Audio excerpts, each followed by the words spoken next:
నా పేరు చెక్కల రాజ్ కుమార్, కాకినాడ జిల్లా సిఐటి జిల్లా ప్రధాన కార్యదర్శి.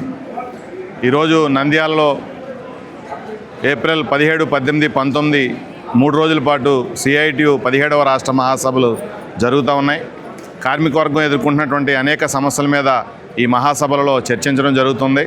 కార్మికులు పోరాడుతున్న సందర్భంగా రాజ్యాంగం ప్రకారం పోరాడేటువంటి హక్కు ఉన్నటువంటి కార్మికులు చేస్తున్న ఉద్యమాల సందర్భంగా రాష్ట్ర ప్రభుత్వాలు, కేంద్ర ప్రభుత్వాలు విధిస్తున్నటువంటి ఆంక్షలు, అలాగే దమనకాండ, వాటి మీద కార్మికులు చేసే పోరాటాల యొక్క పరిస్థితిని ఇక్కడ చర్చించి రాబోయే 3 రోజుల పాటు చేయబోయే కార్యక్రమాల రూపకల్పన అనేటువంటిది చేస్తాం. ముఖ్యంగా కాకినాడ జిల్లాలో పరిశ్రమలు ఈ మధ్యలో ఆక్వా రంగంలో, అలాగే జీడిపిక్కల రంగంలో పెరుగుతూ ఉన్నాయి. అలాగే చాలా మటుకి పరిశ్రమలు, ఉన్న పరిశ్రమలు కూడా మూతపడుతున్నటువంటి పరిస్థితి ఉంది. ఒక్క ఆక్వా రంగం తప్ప మిగతా రంగాలన్నీ నిద్రపోతున్నటువంటి పరిస్థితి ఉంది.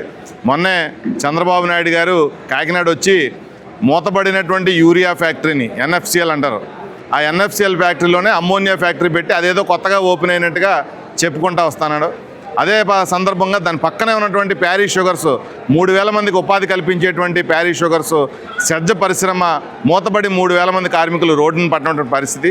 అంటే పాత ఫ్యాక్టరీలనే తెరిచి కొత్త ఫ్యాక్టరీలుగా చెప్పుకోవడం, ఆల్రెడీ పనిచేస్తున్న ఫ్యాక్టరీలన్నీ మూతపడిపోయి కార్మికుల ఉపాధి రోడ్డు మీద పడుతుంటే ప్రభుత్వం పట్టించుకున్నట్టు వ్యవహరిస్తూ ఉంది. స్థానికుల ఉపాధి చాలా ప్రమాదంలో ఉన్నటువంటి పరిస్థితి ఉంది. ఒరిస్సా, కర్ణాటక, ఒరిస్సా, అటు బెంగాలు, బీహారు ప్రాంతాల నుంచి వలస కార్మికుల యొక్క దండాలుగా వచ్చి ఫ్యాక్టరీల్లో చేరుతున్నటువంటి పరిస్థితి కనబడుతూ ఉంది. ఆక్వా చెరువుల్లో కూడా వలస కార్మికులతోనే పని చేయించుకునేటువంటి పరిస్థితి కనబడుతూ ఉంది. మరోపక్క ఈ వలస కార్మికులు తక్కువ ధరకు వస్తున్నారు, ఎటువంటి చట్టం పరిధిలోకి రారు, వాళ్ళకి ఏమి ఇచ్చినా ఏమి ఇవ్వకపోయినా 4 దుంపలు ఇస్తే సరిపోద్ది అనే పద్ధతిలో యాజమాన్యాలు స్థానికంగా ఉండేటువంటి డ్రైవర్లని, స్థానిక కార్మికులందరినీ కూడా తొలగించుకుంటూ చట్ట వ్యతిరేకంగా రిట్రీట్మెంట్ చేసుకుంటూ వెళ్తూ ఉన్నారు. ఇందులో ర్యాక్ సిరామిక్ పరిశ్రమలో స్థానికులు ఇదివరకు 1500 మంది ఉంటే ఇవాళ 300 మందికి వరకు కుదించబడ్డటువంటి పరిస్థితి ఉంది.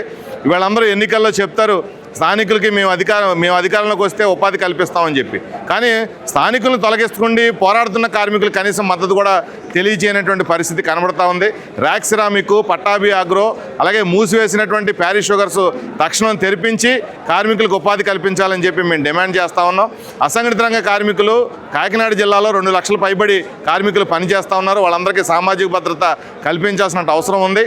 చాలా మెట్ట ప్రాంతం అంతా కూడా ఈ జీడిపిక్కల పరిశ్రమలన్నీ కూడా మూతపడతా ఉన్నాయి.